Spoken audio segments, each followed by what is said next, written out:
Dortmunder Tuner veröffentlicht seine Autos jetzt im Maßstab 1:18. Wie gut kann das sein? Das klären wir in diesem Video. Viel Spaß dabei.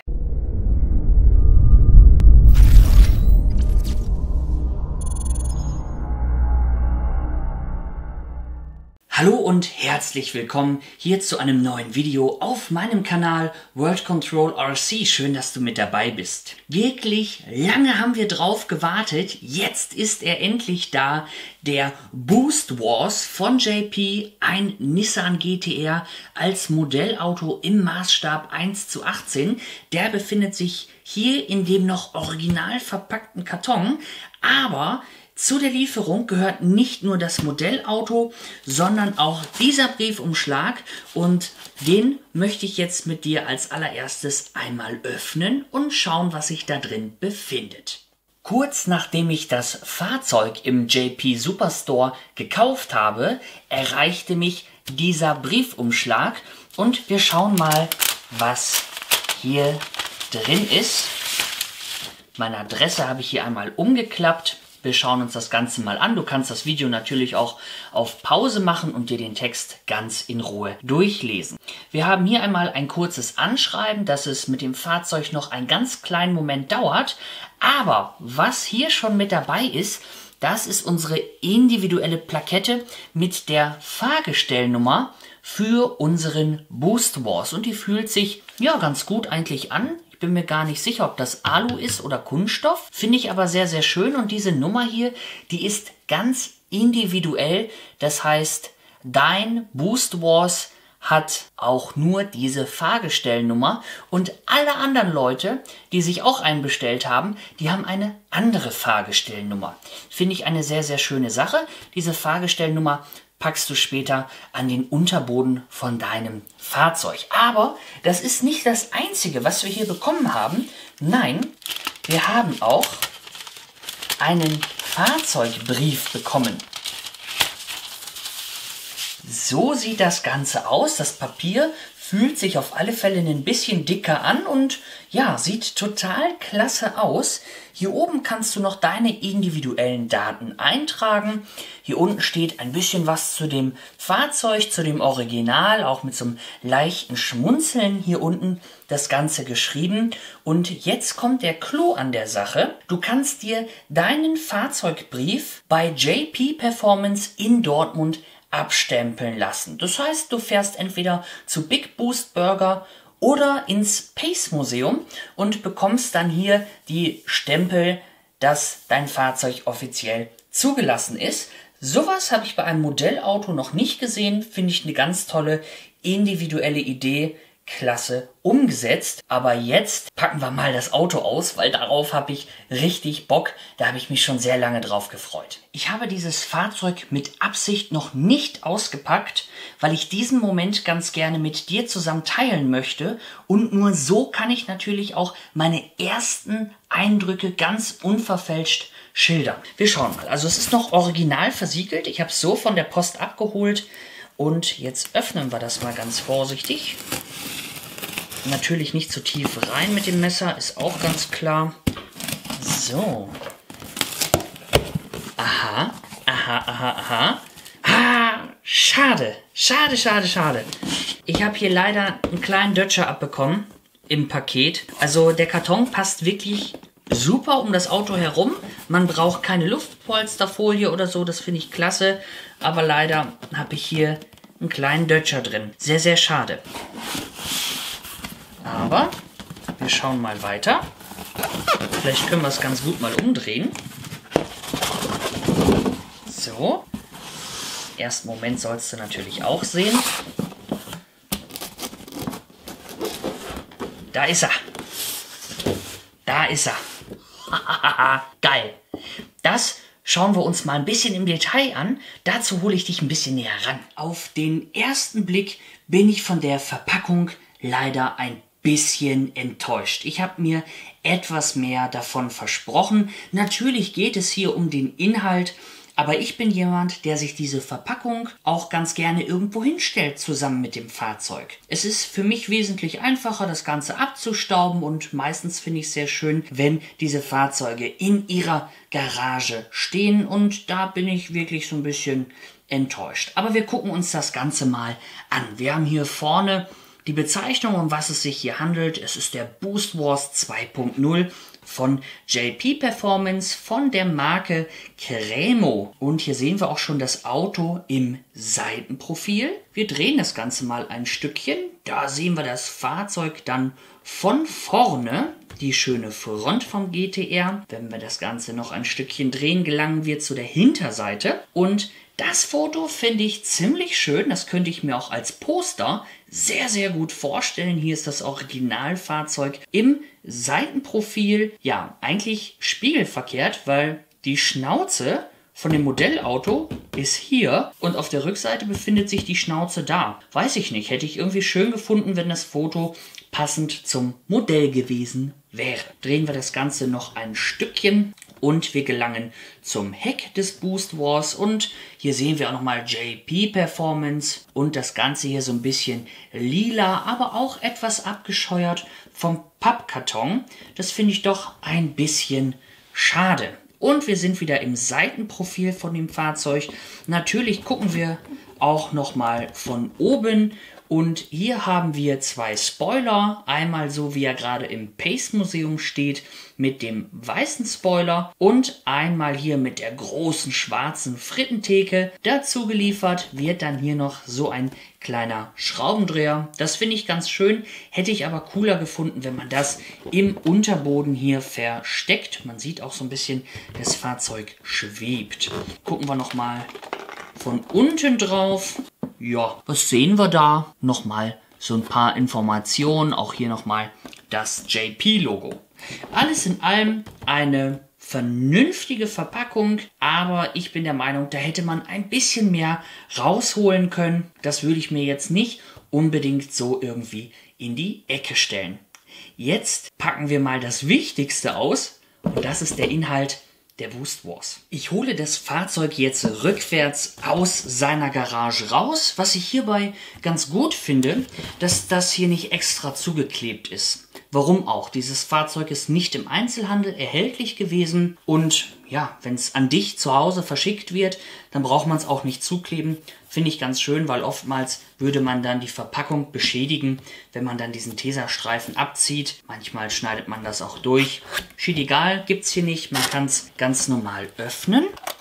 Okay, also hier sind jetzt ein paar kaputte Teile von der Verpackung. Ich muss ganz ehrlich sagen, ich glaube, das hat der Jean-Pierre Krämer nicht so geplant. JP habe ich durch die Videos immer kennengelernt als jemanden, der sehr, sehr auf Qualität bedacht ist und er kann natürlich nichts dafür, wie es verschickt wird, aber das ist etwas, was ich jetzt nicht unbedingt JP-like finde. Einfach mal so am Rande.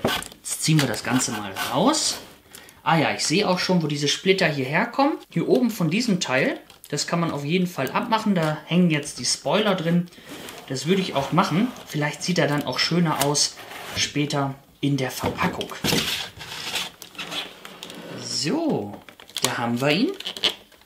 Jetzt muss ich mal gucken. Okay, also der Schraubendreher hier, das ist alles festgeklebt. Das sieht so aus, als wenn das schnell gemacht werden musste. Das finde ich ein bisschen schade. Das nehme ich vielleicht gleich mal in Ruhe ab. Und hier auch. Hier sieht man es dann auch nochmal. Das ist ein bisschen schade. Man darf den Preis jetzt aber auch nicht außer Acht lassen. Da sprechen wir später drüber, weil so wahnsinnig teuer ist der nicht. Und wir sehen, das Fahrzeug ist auf alle Fälle festgeschraubt. Hier fällt mir schon der Spoiler entgegen, der große. Dann nehmen wir den doch direkt mal raus. Einmal hier die große Frittentheke und dann hier der kleine Spoiler.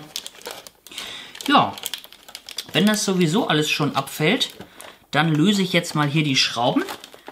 Dazu haben wir ja hier unseren kleinen Schraubendreher. Ich gehe jetzt natürlich mal davon aus, dass der passt. Na komm. Na, der hält natürlich Bombe. Na, das ist prima, das ist gut. So, dann gucken wir mal. 4 Schrauben haben wir.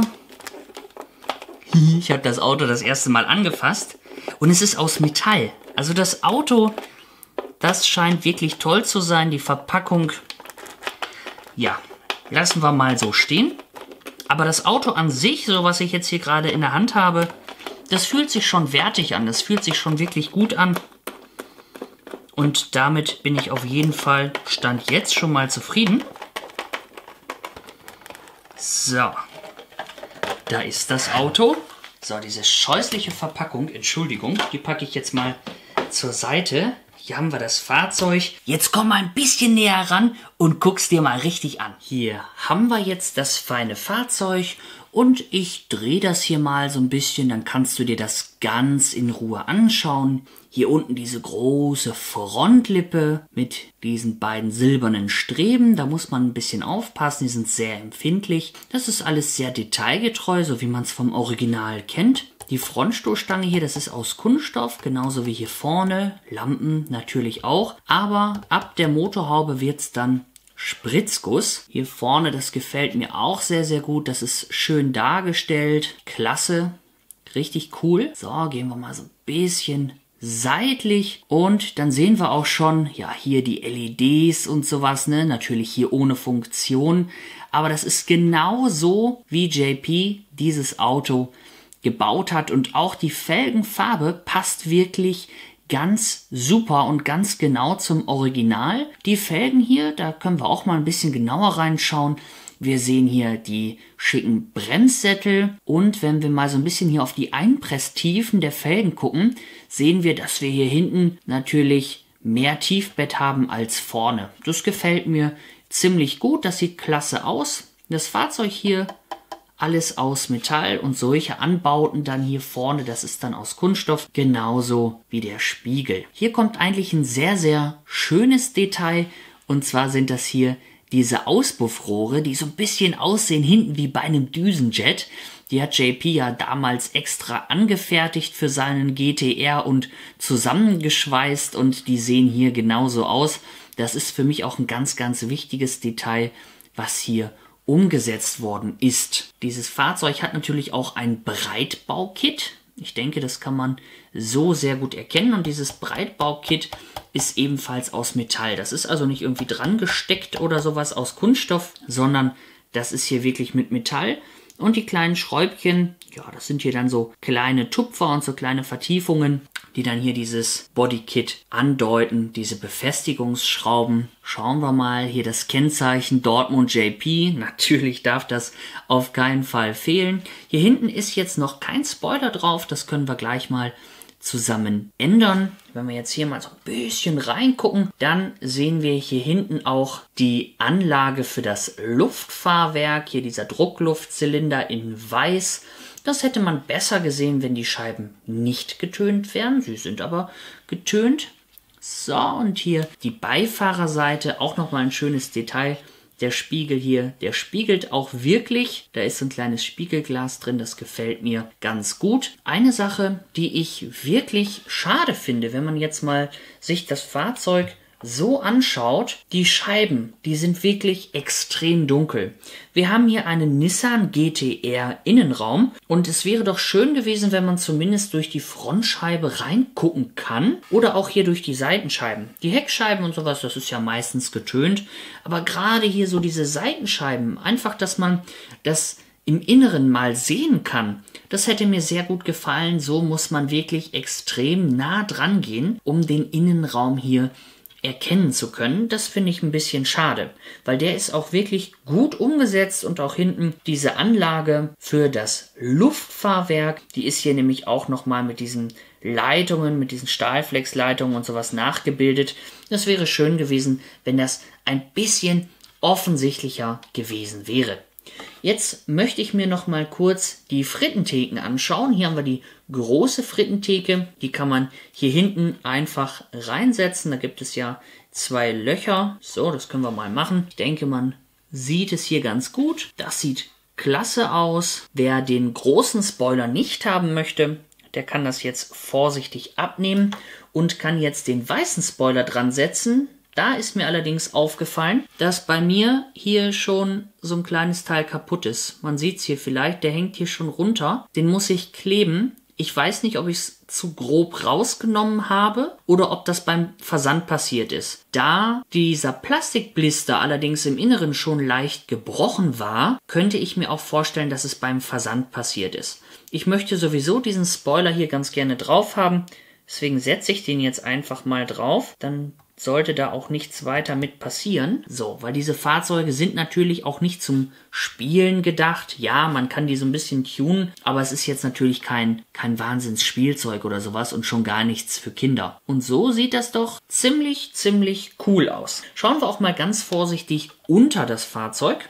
Okay, wir sehen hier eine Abgasanlage. Was ein bisschen komisch aussieht, das ist das hier mit den Rädern hier hinten. Da kann man das natürlich auch verstellen, wie die im Radkasten drin sein sollen, ob man jetzt sozusagen Distanzscheiben raussetzt und die Räder ein bisschen weiter rausholt oder ob man sie ein bisschen weiter reinlässt. Das bleibt dir hier selbst überlassen, sieht aber im ersten Moment, wenn man so guckt, ein bisschen komisch aus. Hier unten ist noch Platz für deine Fahrgestellnummer, die ich dir vorhin gezeigt habe, mit dem Fahrzeugbrief. Was ich cool finde, dass hier die Räder auch das passende Profil haben, diese Slicks, genauso wie JP sie auch verbaut hat. Was nicht wirklich so gut funktioniert, das ist das Hin- und Herschieben. Das ist jetzt nicht seine Stärke. Dazu eiern die Reifen einfach zu stark. Aber, wie gesagt, das ist auch ein Standmodell. Das hat jetzt nichts mit Spielen zu tun. Das Äußere ist natürlich ganz wichtig von diesem Fahrzeug. Was wir aber auch haben, das sind so ein paar Tuning-Möglichkeiten. Und zwar können wir die Höhe und die Einpresstiefe der Räder so ein bisschen verstellen. Das habe ich noch nicht gemacht. Das möchte ich mir jetzt mit dir gerne einmal anschauen. Also die Einpresstiefe lässt sich jetzt nicht verstellen, zumindest nicht der Felgen, sondern es ist so, dass man dieses Fahrzeug hoch und tief legen kann und dann die Räder noch so ein bisschen weiter in den Radkasten holen kann, wieder ein bisschen weiter raussetzen kann, also so ein bisschen den Sturz verstellen kann, so dass er halt richtig geil auf dem Boden liegt oder halt so, wie man das gerade haben möchte. Das ist ein Detail, das habe ich noch bei keinem Modellauto gesehen und das macht dieses Fahrzeug, wie ich finde, sehr besonders. Wir haben hier im Unterboden jeweils 2 Schrauben, einmal für diesen Stance und einmal um das Fahrzeug tiefer zu legen. Und hier ist noch ein schönes Detail, auf das ich ganz gerne eingehen möchte. Hier unten ist also wirklich extra Platz gelassen worden für diese Fahrgestellnummer. Und hier steht nochmal 1:18 Boost Wars 2.0 JP Performance. Danke für 10 Jahre mit ganz viel Liebe und Spaß. Und da muss ich sagen, da merkt man, dass JP wieder seine Finger mit im Spiel hatte, weil das ist ein Detail, das gefällt mir wirklich gut und finde ich klasse und irgendwo muss dieses Fahrzeug auch nicht perfekt sein, schon gar nicht für diesen Preis. Es ist einfach schön, die Fahrzeuge von JP auch bei sich zu Hause stehen haben zu können und auch einfach eine Erinnerung zu haben an eine ganz tolle Zeit, weil ich verfolge die Videos täglich von JP und sie sind ein Stück Lebensinhalt geworden. Sie versüßen mir immer meine Mittagspause und das gefällt mir wirklich gut. Man baut ja doch irgendwie eine Beziehung dazu auf. So ist es zumindest bei mir. Jetzt schauen wir uns die Funktion mal an. Dafür ist ja auch der Schraubendreher. So, wir sehen schon, die Räder, das bewegt sich hier so ein bisschen. Ich schraube ihn mal ganz hoch. Ich hoffe, man sieht es. Das wäre jetzt das Höchste, was geht. Wie gesagt, das ist jetzt nur die Hinterachse. Und jetzt schrauben wir den mal runter. Also es ist jetzt hier nicht zentimeterweise. Man muss schon etwas genauer hinschauen. So, und jetzt ist er hinten abgelegt. Na, ich denke, man kann es ganz gut sehen. Jetzt dreht sich da auch nichts mehr. Jetzt ist das Luftfahrwerk luftleer. Ein bisschen Luft geben wir ihm mal. So, und jetzt können wir hier die Räder nochmal so ein bisschen reinsetzen. Schau dir das mal an. So sieht es jetzt aus. So, und jetzt gucken wir mal, dass wir die Räder hier so ein bisschen reinsetzen können. Ist natürlich schwierig, wenn er so tief ist. So sieht es jetzt aus. Also ganz cool. Wenn man das Teil zu Hause hat, dann fällt es natürlich ein bisschen mehr auf als hier in so einem Video. Aber jetzt habe ich ihn wirklich richtig knacketief und richtig mit viel Sturz hinten im Radkasten. Das ist schon echt heftig. Die Seitenflanke hier, die geht schon so ein bisschen nach oben. Das können wir uns gleich nochmal im Detail so ein bisschen angucken. Ich lege ihn jetzt erstmal ordentlich tiefer. Das machen wir an der Vorderachse auch nochmal. So ist der Balk von dem Luftfahrwerk jetzt luftleer, also ganz drin das Ganze. Ich schraube es mal wieder ein bisschen rein, dass die Achse wieder ein bisschen nach unten kommt. Und jetzt verändern wir mal den Sturz so ein bisschen. An der Vorderachse ist es richtig gut zu sehen. Guck dir das hier mal an. Der taucht ja komplett ab. Zack, einmal so. Ja, sieht sehr lustig aus. Habe ich so noch nicht gesehen bei einem Modellauto und finde ich total klasse, dass man das auch einstellen kann.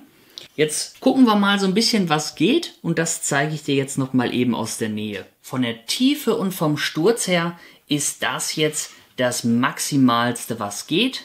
So sieht das Ganze aus. Einmal auf den Boden abgelegt und das ist schon ziemlich cool. Das gefällt mir richtig gut.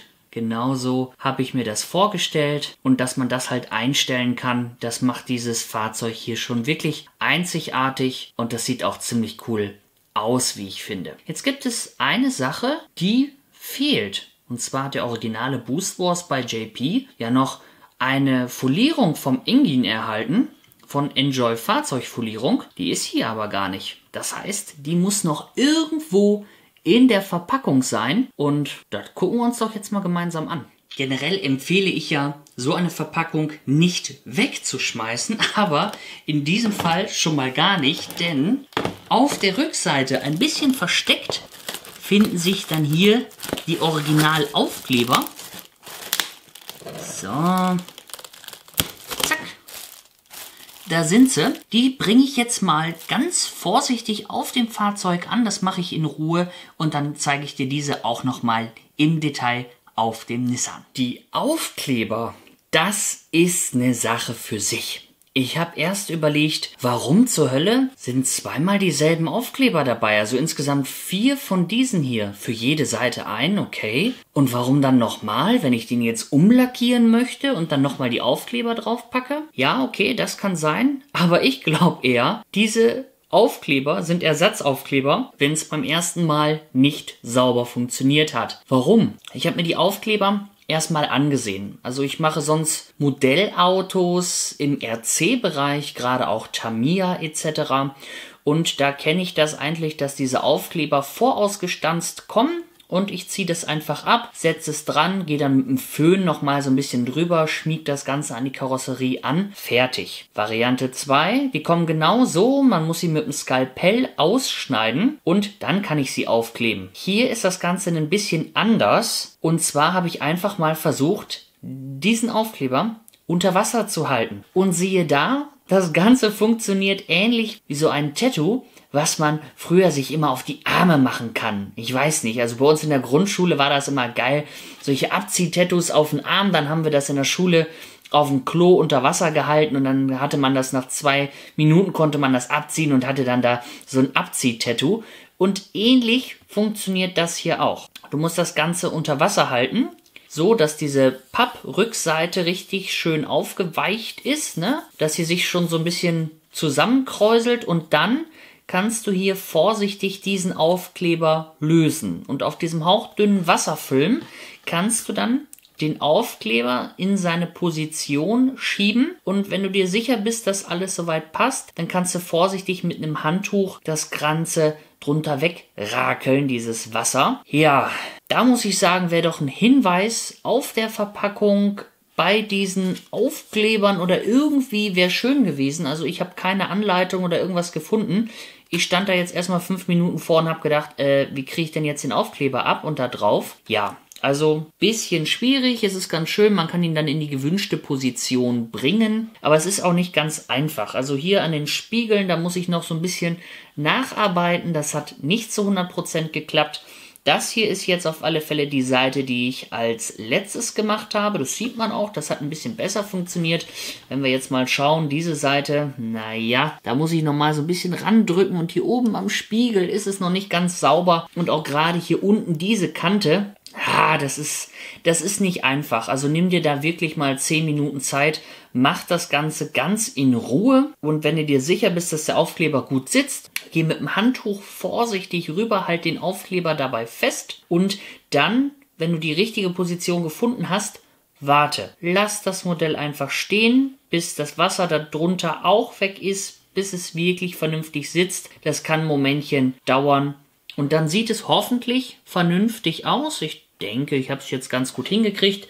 Mir waren diese Aufkleber aber wahnsinnig wichtig, weil die gehören für mich irgendwie zu den Boost Wars. Das gehört für mich dazu. Deswegen wollte ich sie ganz gerne so haben. Ich denke, das ist ganz in Ordnung. Und wenn sie dann einmal da sind, ja, dann funktioniert es auch. Vielleicht hier oben mit dem Zahnstocher noch mal so ein bisschen nacharbeiten. Am Spiegel aufpassen, dass sie da nichts verkratzt. Und dann sollte das schon klappen. Aber wie gesagt, ein Hinweis an der Stelle, dass man die unter Wasser halten muss. Das wäre schön gewesen, weil wenn ich normale Aufkleber unter Wasser halte, sind die nämlich gleich in den Fritten. Und dann ist man doch ein bisschen vorsichtiger. Jetzt haben wir das Modell fertig hier stehen. So sieht es aus. Und jetzt kann man sich überlegen, was ist es mir denn wert? Was kostet das Ganze? Also im Einzelhandel kaufen konntest du den Boost Wars nicht. Das ging nur im JP Superstore. Du hattest 14 Tage dafür Zeit. Und dieses Modell, so wie es hier steht, mit den Spoilern, alles das, was wir ausgepackt haben, liegt bei 54,90 €. Was natürlich dann noch hinzukommt, das ist der Paketversand zu dir nach Hause. Kann ich dieses Fahrzeug hier jetzt noch bestellen? Nein, das ist leider nicht möglich. Das ging nur 14 Tage lang. Dieses Modell ist jetzt erschienen. Du hast es zugeschickt bekommen, wenn du es dann bestellt hast. Und in naher Zukunft gibt es dann das nächste Modellauto von JP Performance. Was hat JP mit diesen Fahrzeugen eigentlich so geplant? Wenn die Nachfrage ausreichend hoch ist, möchte JP circa 4 Autos im Jahr herausbringen. Wichtig, es sind natürlich nicht irgendwelche Autos, sondern es sind genau die Autos, die er auch gebaut hat, wie zum Beispiel der Too Crazy oder auch seine ganzen anderen wilden Fahrzeuge, was da so kommt. Ich denke, da können wir gespannt drauf sein. Am Ende des Jahres, wenn 4 Modelle, wenn alles gut lief, erschienen sind, dann soll es auch ein Diorama dazu geben, wo man diese Fahrzeuge dann reinstellen kann. Das finde ich eigentlich ganz schön, weil, wie gesagt, die Verpackung, die hat mich jetzt, um ehrlich zu sein, nicht so wirklich geflasht. Des Weiteren sollen noch einzelne Felgen dazu kommen. Das heißt, die Felgen hier, die kannst du von dem Fahrzeug abziehen, kannst dann einzelne Felgen im Shop kaufen und dann da draufsetzen. Oder natürlich auch bei den Fahrzeugen untereinander die Räder tauschen. Das soll möglich sein. Kommen wir jetzt zu meinem ganz persönlichen Fazit. Meine ganz persönlichen Pro- und Kontra-Argumente zu diesem Fahrzeug. Bevor ich dich darin jetzt zu sehr beeinflusse, schreib du mir doch jetzt mal in die Kommentare, was du von diesem Fahrzeug hältst, was dir besonders gut gefallen hat und was dir vielleicht auch nicht so gut gefallen hat. Besonders gut gefallen hat mir alleine die Idee. Hey, weißt du was? Ich bringe ein Modellauto raus, was du selbstständig noch tunen kannst. Und weißt du was? Es sieht genauso aus wie das, was du aus den Videos kennst. Das ist ziemlich cool, dass man dieses Fahrzeug Höhen verstellen kann und auch den Sturz einstellen kann. Das finde ich echt klasse. Und das Fahrzeug sieht genauso aus wie das Original im Pace Museum. Das soll es aber noch nicht gewesen sein. Wir brauchen noch ein Gimmick. Natürlich, den Fahrzeugbrief dazu. Den machen wir natürlich auf etwas dickerem Papier, lassen alles original hier aussehen. Man kann seine Daten noch eintragen. Und wer Lust hat und wenn die Entfernung nicht zu weit ist, ja, dann komm doch nach Dortmund und hol dir noch deine Stempel ab und lass dein Fahrzeug zu. Richtig cool. Und dann hier nochmal ein Anschreiben mit der Fahrgestellnummer, die du dann unter das Auto kleben kannst. Das sind Sachen für einen Preis von 54,90 € zuzüglich Versand. Finde ich das echt eine richtig tolle Sache. Das hat mir sehr, sehr gut gefallen. Was mir hingegen überhaupt nicht gefallen hat, das war diese Verpackung. Wir können uns das hier nochmal anschauen. Das Fahrzeug war zwar an sich gut gesichert, aber die Verpackung war nicht wirklich hochwertig. Irgendwo muss der Preis natürlich auch wegkommen, ganz klare Sache. Aber sowas hier, das ist schon komplett kaputt gebrochen Und ich gehe auch davon aus, dass mein Spoiler da seinen Knack weggekriegt hat, weil jetzt, wo ich die Aufkleber angebracht habe, ist dann auch hier das letzte Teil abgebrochen. Das liegt da vorne, das muss ich ganz, ganz vorsichtig wieder ankleben. Ich weiß nicht, ob ich es kaputt gemacht habe beim Rausnehmen, das kann durchaus sein, aber beim Versand ist das hier auch kaputt gegangen. Da kann JP nichts dafür, aber das sieht halt einfach nicht so schön aus. Ich denke, da kann man JP nicht verantwortlich machen. Das ist auch eine Herstellersache und wie gesagt, irgendwie muss man den Preis auch kalkulieren. Aber das finde ich schade, die Verpackung, die würde ich mir so einfach nicht hinstellen. Dafür ist sie mir nicht hübsch genug. Da muss man dann wirklich auf das Diorama warten, wenn es dann kommt, dass man da seine Autos schön reinstellen kann. Das hat mir gar nicht gut gefallen. Ebenfalls überhaupt nicht gefallen haben mir diese Aufkleber. Wenn ich jetzt mal gucke, die lösen sich hier schon wieder. Und die wurden ja mit Wasser da drauf gemacht. Und seit einer Stunde habe ich diesen Aufkleber jetzt hier drauf. Und irgendwie hält er immer noch nicht ganz. Also die Flüssigkeit, die scheint da noch nicht ganz weg zu sein. Ist ja auch okay, wie gesagt, das ist ja auch kein Spielzeug. Wenn der Aufkleber einmal sitzt, dann muss er trocknen. Aber es wäre doch schon wirklich schön, wenn man auch einen Hinweis für die Kunden dran macht. Ey, du musst diesen Aufkleber mit Wasser lösen. Und ihn dann hier vorsichtig positionieren. Wenn ich jetzt mal gucke, ja, kann ich das hier schon wieder nass machen, weil ich habe das Auto angehoben und es ist immer noch feucht darunter. Schade. Also da wäre ein Hinweis mal wirklich nett gewesen, dass man hier mit Wasser arbeiten muss. Das finde ich wirklich schade.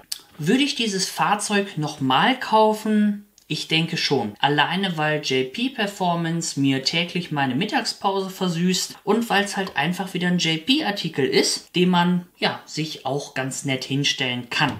Ich finde es schön. Wenn ich jetzt allerdings mal auf eBay Kleinanzeigen gucke, gibt es natürlich auch Leute, die dieses Fahrzeug nur kaufen, um Profit zu machen. Dieses Fahrzeug hier konntest du 14 Tage bestellen, danach war Schluss. Dieses Fahrzeug gibt es so nicht mehr und wird, soweit ich weiß, auch nicht mehr aufgelegt werden. Da ist es natürlich clever, sich gleich 2, 3 Autos zu bestellen und die dann zum dreifachen Preis auf Kleinanzeigen wieder zu verkaufen. Das finde ich allerdings nicht wirklich schön, weil ich habe heute mal geschaut und auf Kleinanzeigen wollen teilweise Leute hier 140, 150 Euro für dieses Modell haben und ganz ehrlich, das ist es in meinen Augen nicht wert. Auch wenn JP in seinem großen Ankündigungsvideo gesagt hat, hey, eigentlich müsste ich dafür viel mehr Geld nehmen und sowas. Das mag sein, weil die Stückzahlen kleiner sind als das, was die Hersteller sonst produzieren. Natürlich sind die Autos dann teurer, aber mir wäre es zum Beispiel 100 Euro oder gar drüber auf keinen Fall wert. Das ist einfach so.